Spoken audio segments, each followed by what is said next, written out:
Pregação de John Tauler. Tema da pregação: de que modo o homem pode chegar às realidades mais profundas e mais elevadas. Meus caros filhos, nesta pregação tenho muito a lhes dizer em relação ao que lhes prometi, e por isso não posso recorrer de modo abundante ao Evangelho, conforme eu costumo, mas também não posso usar muitas expressões em latim. Todavia vou também documentar com a Escritura aquilo que lhes quero dizer.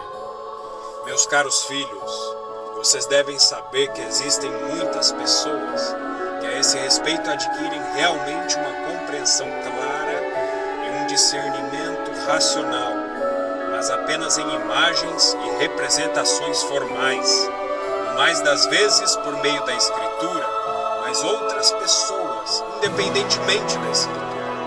Há também muitas pessoas que obtêm esse conhecimento por uma iluminação, tanto por meio da Escritura como sem a Escritura. E elas se contentam com isso, pois já têm o suficiente.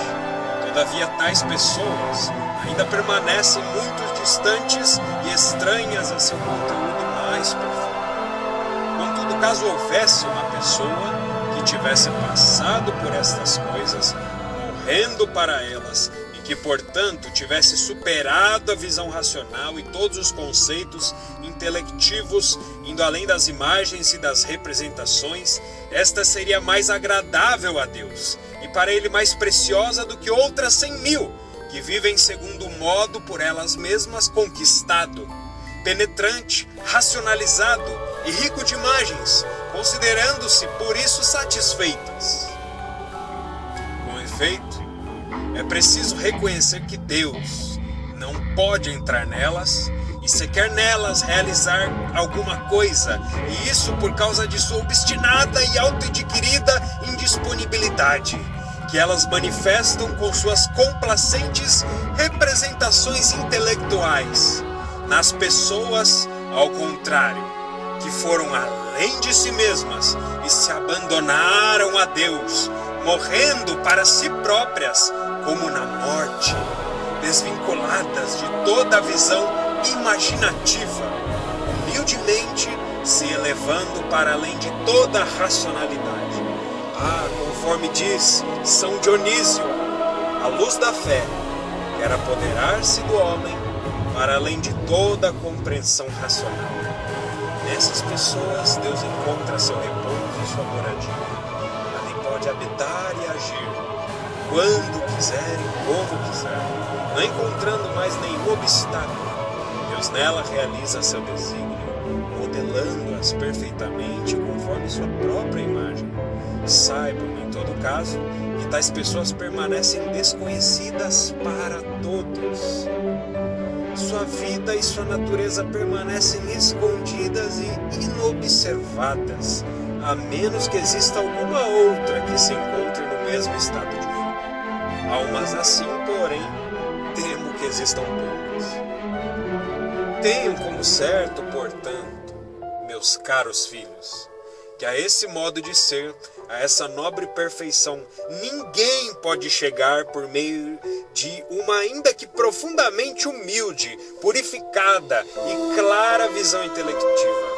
Com efeito, nós sabemos que pela experiência que alguns entre os grandes e perspicazes teólogos racionais caíram, como também já muito dos inteligentíssimos espíritos do exército celeste, que em sua natureza e essência não são mais que pura razão, e todavia com sua suma inteligência erraram, afastando-se para sempre da verdade eterna. E continua a fazer o mesmo todos aqueles que por prazer e autossatisfação, com sua própria perspicácia intelectiva, tornaram-se imitadores deles. Portanto, meus caros filhos, será inútil e necessário buscar e individualizar quais seriam as pessoas verdadeiramente justas, razoáveis, iluminadas e contemplativas. Por isso, à medida que me foi possível, procurei e escolhi na Escritura 24 princípios que tal pessoa deve realizar em si mesma. Quero agora expô-los e assim levar a termo minha pregação. O primeiro princípio, estabelecido pelo Sumo, entre todos os mestres, no qual habita toda a ciência e sabedoria sou. Nisso vocês poderão reconhecer que são meus discípulos, se vocês tiverem amor uns pelos outros, e observarem meus mandamentos e se amarem uns aos outros, como eu amei vocês. Conforme o Evangelho de João, capítulo 13, versos 34 e 35. É como se dissesse, ainda que vocês possuam toda a ciência e a sabedoria, mas não a fidelidade ao amor, de nada lhes adiantaria. Conforme 1 Coríntios 13. Meus caros filhos, pensa-se que Balaão, conforme Números 22, capítulo 1, versos 24 e 25, tenha sido tão inteligente a ponto de conhecer as coisas que Deus teria revelado apenas depois de várias centenas de anos. Mas isso bem pouco lhe adiantou, bem pouco lhe aproveitou pelo fato de que não aderia com fidelidade e amor vivo a tudo que havia compreendido. Este, portanto, é o primeiro ponto.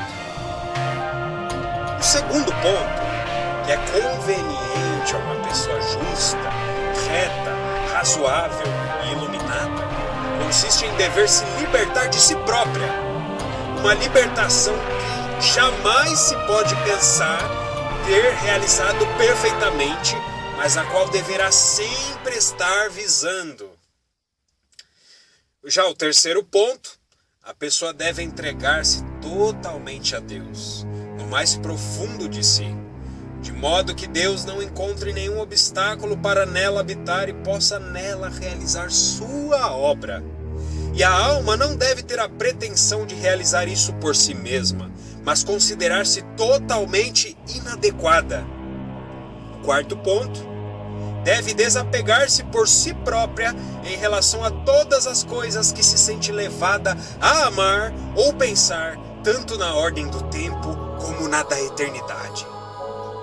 O quinto ponto, nunca e de nenhum modo deve buscar em qualquer criatura sua própria vantagem, tanto na ordem do tempo como na da eternidade.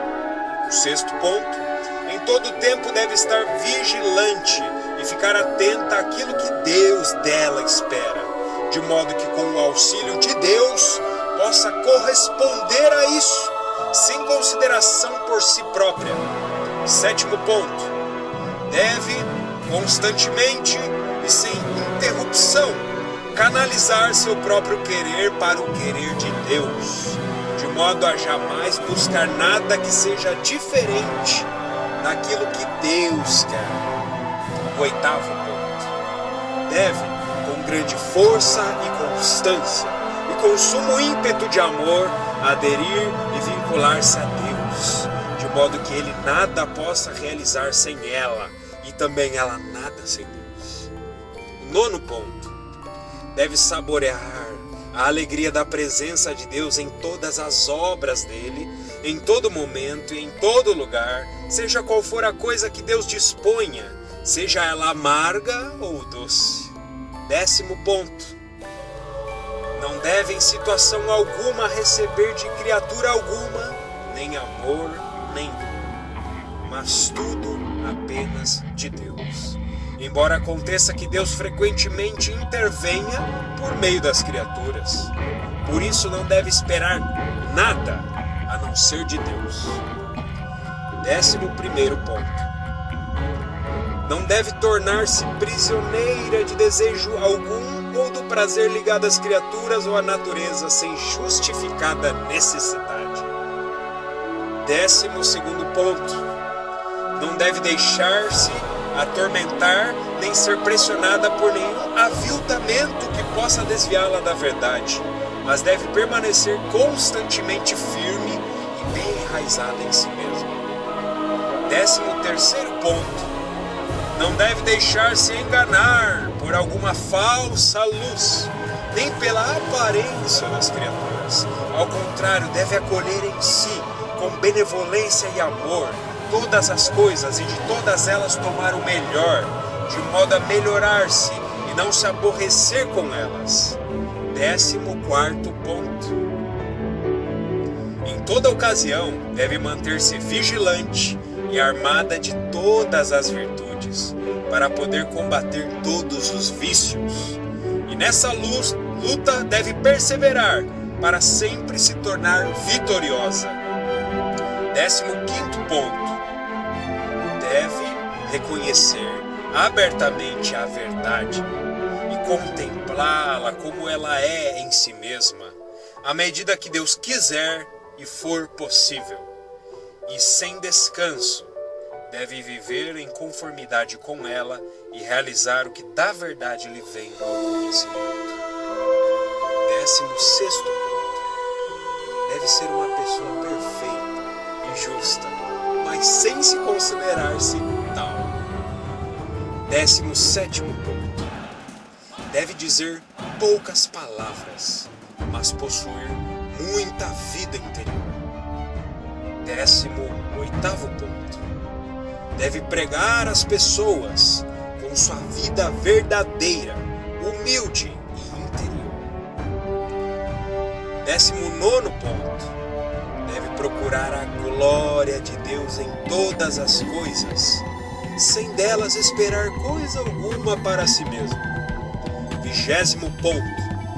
Deve saber ceder quando combaterem exclusivamente a ela e Deus não estiver em jogo. 21º ponto. Em nenhuma circunstância deve visar alguma vantagem pessoal. Com efeito, jamais deve considerar-se merecedor de mínima coisa. 22º ponto. Deve considerar-se a criatura mais inútil que exista sobre esta terra. E apesar disso, deve alimentar em si grande fé, confiança e amor. 23º ponto. Deve tomar como modelo a vida e os sentimentos de nosso Senhor, ou seja, suas palavras e suas obras, de modo a se espelhar nelas sob todos os aspectos, deixando de lado, na medida do possível, tudo aquilo que não corresponde a esse exemplo sublime. 24º ponto. Deve sempre, como as crianças, agir com suma e perfeita humildade, pensando que apenas agora está iniciando o caminho e apenas agora invoca o socorro da misericórdia de Deus, para que Ele a ajude a tornar-se uma pessoa boa. E caso as pessoas não percebam isso, deve ficar contente, muito mais do que se recebesse elogios. Meus caros filhos, a essa altura receio ter me estendido demasiadamente. Pois bem, cada um examine a si mesmo e veja se está pondo em prática esses 24 pontos. Em caso positivo, feliz dele por ter nascido. Se ao contrário não os encontrar realizados em si, saiba que não deve ter confiança em sua própria razão, nem em suas próprias obras razoáveis. Nem sequer todos os modelos de toda a verdade podem realizar nele algum efeito sobrenatural, a menos que Deus intervenha com sua graça pressurosa, como fez com o amado São Paulo. Contudo, tenho a impressão de que nestes tempos isso muito raramente aconteça. A fim de que nós todos, meus caros filhos, possamos seguir o verdadeiro e perfeito modelo. Ajude